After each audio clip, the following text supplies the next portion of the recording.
Olá, como vai? Mais uma Palavra Vida. Desde já eu quero te agradecer por nos acompanhar. Mais uma vez estamos juntos para ouvirmos aquilo que Deus tem para nós. E nesse momento, o momento que nós estamos vivendo, momento de acirramento social por conta das próximas eleições, nós vamos tratar algumas questões que se fazem importantes nesse momento. Como, por exemplo, na igreja há espaço para a política? Essa é uma questão, não é? A política pode ser experimentada por aqueles que estão liderando a igreja e também os seus membros? Outra coisa, se é possível, uma outra coisa se levanta também. Os nossos espaços físicos, os nossos templos, eles devem servir para lugar de campanha política partidária? Os líderes das igrejas, eles devem indicar nomes e números para as próximas eleições? Essa é uma outra questão e observaremos tudo isso a partir daquilo que a palavra do Senhor nos ensina, aquilo que a igreja precisa viver e experimentar. E a palavra de Deus é ditame, é ela que nos ensina, é ela que nos orienta. Pois é isso que nós estaremos vendo a partir de agora. Preste atenção.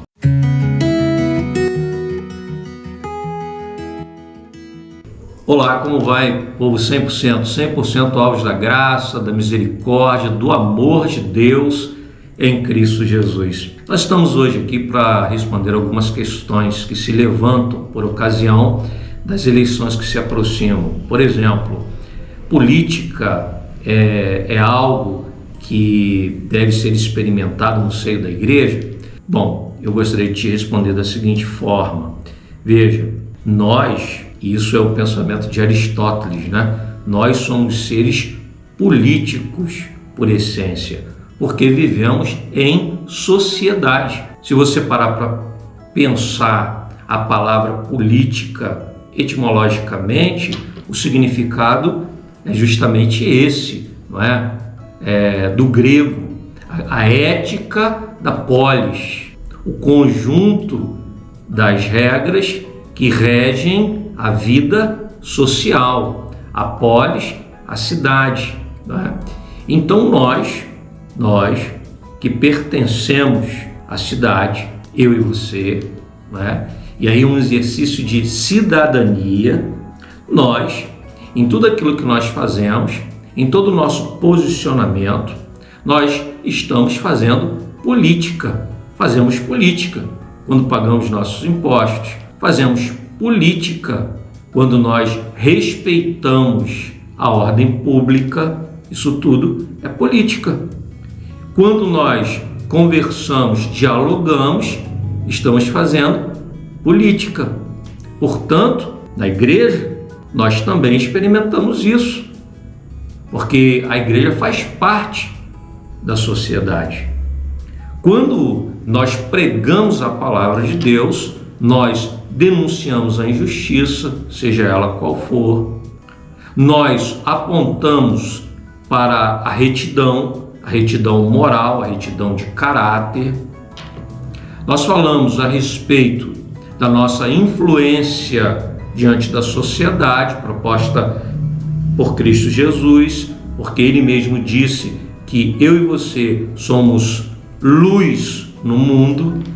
Portanto, nós influenciamos a nossa sociedade, nós participamos da sociedade.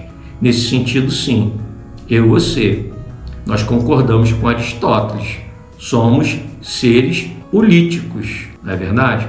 Bom, mas aí vai uma diferença muito grande entre sermos seres políticos e nos nossos encontros sociais, portanto, fazermos política, tratarmos sobre questões que dizem respeito ao bom convívio social, da política partidária. É aí que vai a diferença. A política partidária, essa nós acreditamos e defendemos que não deve invadir a seara da igreja. A igreja, o espaço físico, o templo da igreja não deve ser local para a campanha. Se a igreja contribui para a sociedade, ela contribui de outra forma, como por exemplo, a nossa igreja, por ocasião agora da pandemia, a primeira igreja presbiteriana em Queimados, abriu o seu espaço para que ali houvesse vacinação pública. Essa é a nossa contribuição enquanto igreja. E nesse sentido, nós devemos estar sempre prontos para ajudarmos. Quantas igrejas abrem o seu espaço, não é? Físico, as suas dependências, para ali ser ministrado um curso profissionalizante. E às vezes com o apoio governamental. Isso é natural. Muitas vezes isso acontece. Diferente da parceria, diferente de se colocar numa campanha para promover um partido, um candidato, e isso dentro dos espaços físicos da igreja, transformando, pior ainda, os púlpitos das mesmas em palanques de onde candidatos colocam as suas plataformas de governo. Isso sim, nós devemos encarar como sendo estranho ao corpo da igreja. O ministro da palavra de Deus, ele tem autoridade para pregar o evangelho da salvação, para batizar, para discipular, e não autoridade para apontar nomes para que o seu rebanho, para que o povo, para que os irmãos estejam então direcionados por essa palavra, apoiando a ou B. Essa não é a função do ministro do Evangelho de Cristo, porque ele é ministro do Evangelho. Se ele tem autoridade, essa autoridade lhe foi dada por Deus para pregar, para anunciar, para batizar, para discipular. Essa é a minha função enquanto ministro do Evangelho de Cristo Jesus. E no ajuntamento solene, no ajuntamento da igreja, nós vamos perceber que ali é lugar de perseverar na doutrina. Portanto, os espaços físicos da igreja têm como destino aperfeiçoar o aperfeiçoamento dos membros através do ensino das Sagradas Escrituras, para que esses possam perseverar, para que esses possam avançar a despeito das dificuldades, e certamente assim se tornarão pessoas melhores, capazes de contribuírem com atos de cidadania, dando o bom testemunho de Cristo. A palavra do Senhor, lá em Atos dos Apóstolos, e agora nós vamos ler sobre a igreja primitiva, levando em consideração esse exemplo, fica bem claro qual é o propósito da igreja. Diz assim, lá em Atos capítulo 2, verso 42: e perseveravam na doutrina dos apóstolos e na comunhão, no partir do pão e nas orações, diz assim a palavra de Deus. Já no versículo 47 diz assim: louvando a Deus e contando com a simpatia de todo o povo. Enquanto isso, acrescentava-lhes o Senhor dia a dia os que iam sendo salvos. Veja bem, a igreja tem como propósito, portanto, e aí o espaço físico que comporta esse ajuntamento deve ser utilizado para quê? Para se estudar a palavra de Deus, para se ouvir o evangelho da salvação, que trata, que abençoa, o evangelho da salvação, que salva por ação do Espírito Santo, pela graça, pela misericórdia de Deus em Cristo Jesus. Também é o lugar da comunhão, do relacionamento de pessoas que foram alcançadas por essa graça, por essa misericórdia e que agora andam juntas, unidas E esse corpo, que é a igreja de Cristo, é indivisível, porque nós, e é lógico que aqueles que compõem a igreja são diferentes, lógico que são diferentes, mas aquilo que nos une, a despeito daquilo que caracteriza as diferenças, o que nos une é superior, é maior, que é o amor de Deus por nós em Cristo Jesus. O que nos une é o sangue de Cristo derramado na cruz do Calvário. Todas as demais coisas são superadas por essa verdade de que nós somos co-herdeiros com Cristo no reino de Deus. Tudo fica superado, porque eu e você fomos alcançados pela graça e pela misericórdia do Senhor, portanto, fomos feitos irmãos, a despeito das diferenças. Quando nós observamos aqui o texto de Atos, nós vamos ver que essa igreja que perseverava na doutrina, na palavra, essa igreja que vivia em comunhão, em unidade, portanto, não pode ser um período de eleição em que a sociedade está dividida, que a igreja vai experimentar dos mesmos sintomas. Não, a igreja, mais uma vez, ela precisa se apresentar como sendo o lugar onde Deus opera, onde há unidade, a despeito das diferenças, e essa unidade, ela se dá no senhorio de Cristo, no amor de Deus pela minha vida e pela tua, e pela obra que Ele operou em favor de cada um de nós. Esse é o exemplo que nós temos para dar para a sociedade no nosso tempo. Esse é o exemplo que a igreja precisa apresentar como bom testemunho de Cristo. Diz o texto que essa igreja também era uma igreja de oração. A igreja, antes de ser a igreja da ação, ela precisa ser a igreja da oração, porque toda a ação da igreja precisa partir de uma vida de oração, porque a oração é o lugar do humilde, daquele que reconhece que as suas mãos não são capazes de realizar aquilo que é preciso fazer, não sozinhos. Então, por isso, nós vamos para a oração, porque nós reconhecemos que nós precisamos, como disse o salmista lá no Salmo 90, na sua petição, na sua oração, nós precisamos que o Senhor confirme as obras das nossas mãos, do nosso operar, do nosso fazer. O erro é quando a igreja abandona a oração para fazer, um fazer e um operar a despeito da orientação de Deus, que vem através da palavra e da oração, na comunhão dos santos. Diz o texto também que essa igreja era uma igreja que louvava a Deus. Ou seja, todo fazer e todo operar da igreja deve redundar em louvor a Deus.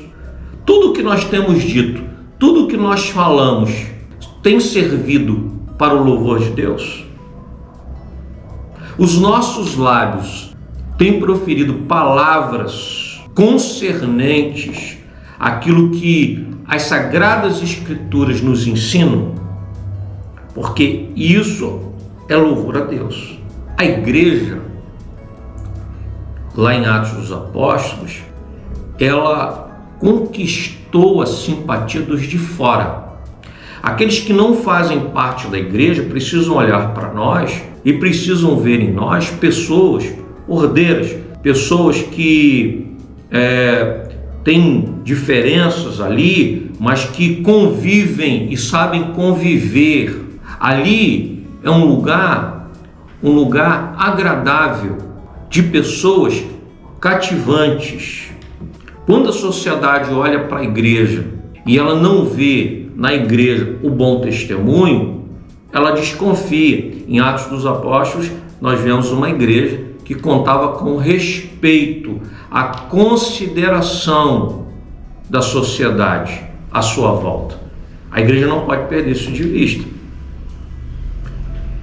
E também diz o texto que essa igreja que perseverava na doutrina, essa igreja que estava sempre bem disposta na unidade em Cristo Jesus, ou seja, gozava uma comunhão saudável. Essa igreja que buscava em oração a maneira e a forma correta de proceder, essa igreja que quando procedia, ela adorava ao Senhor com a sua prática, com o seu culto, com a sua liturgia, mas com a sua vida diária.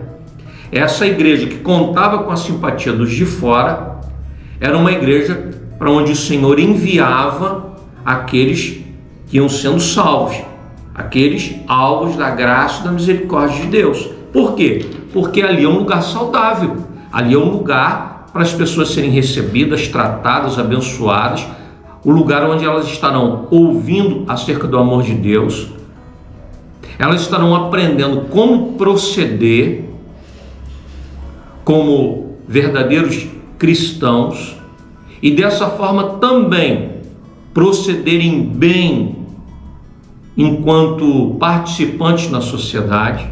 Portanto, a igreja é lugar de perseverarmos na palavra, é lugar do ensino da palavra, da pregação da palavra.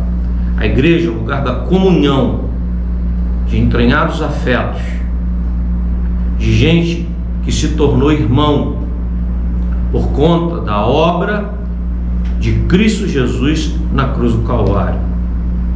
A igreja é o lugar da oração, a igreja é o lugar da adoração, a igreja é lugar do bom testemunho, que atrai a simpatia dos de fora.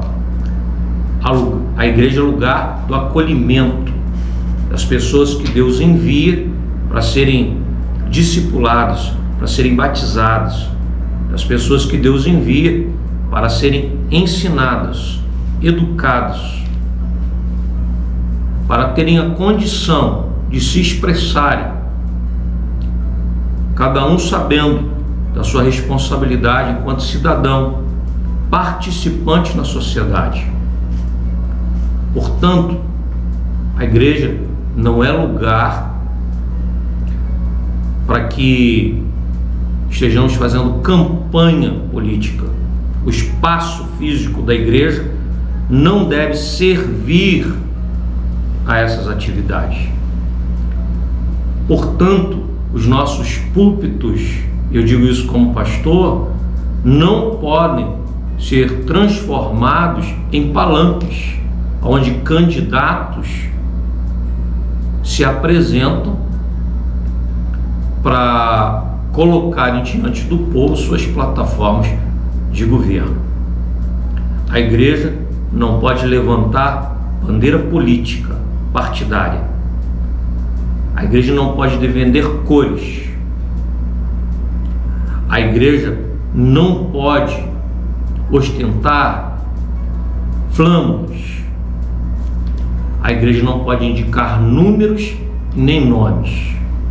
O pastor, e eu estou dizendo isso para você, meu irmão, minha irmã, meu amigo e minha amiga, que frequenta uma igreja, o pastor não tem autoridade para isso. A autoridade do pastor é para pregar o evangelho da salvação, para doutrinar o povo na sã doutrina, nas sagradas escrituras, para cuidar, arrebanhar, abençoar aqueles a quem o Senhor confia em suas mãos, porque a igreja pertence a Cristo. Bom, pastor, e qual é o papel da igreja? O papel da igreja é orientar bem a membresia para que nesse momento de eleição, cada um, na sua liberdade, e cada um tem a liberdade de escolher o seu candidato, possa examiná-lo, observando as suas plataformas, as suas bandeiras, para ter discernimento na hora de votar. E votar de maneira consciente. uma outra questão que é fundamental, e isso a igreja tem que fazer também: orientar a sua membresia para que não troque o seu voto, para que o seu voto não tenha preço, porque um voto não tem preço. Para que você não negocie no balcão de negócios da política partidária a sua condição de exercer o seu ato, seu direito de cidadania, que é colocar ali na urna o seu voto. Não troque isso por uma vantagem circunstancial e pessoal, porque certamente você vai descobrir mais adiante que o preço é altíssimo, porque todos nós vamos sofrer, e você também vai, mesmo que tenha uma vantagem que pareça uma vantagem circunstancial, você vai perceber que você também perde, porque como cidadão, a sociedade não funcionando bem vai trazer prejuízo para você, porque eu e você precisamos de uma saúde pública que funcione. Nós precisamos de uma república, ou seja, de uma república que possa nos garantir dignidade. Para isso, é preciso votar bem, é preciso votar com consciência. Para isso, é preciso votar com honestidade.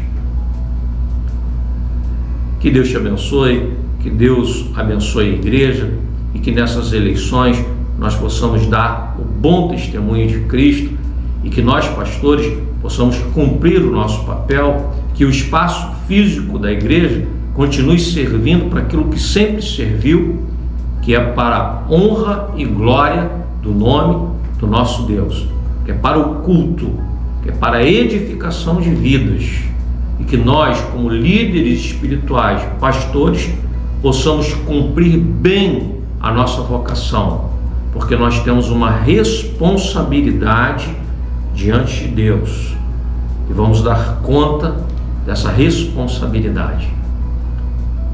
Que Deus abençoe a todos. Gostaria de te convidar, se você não é inscrito no canal, que você venha se inscrever, não é?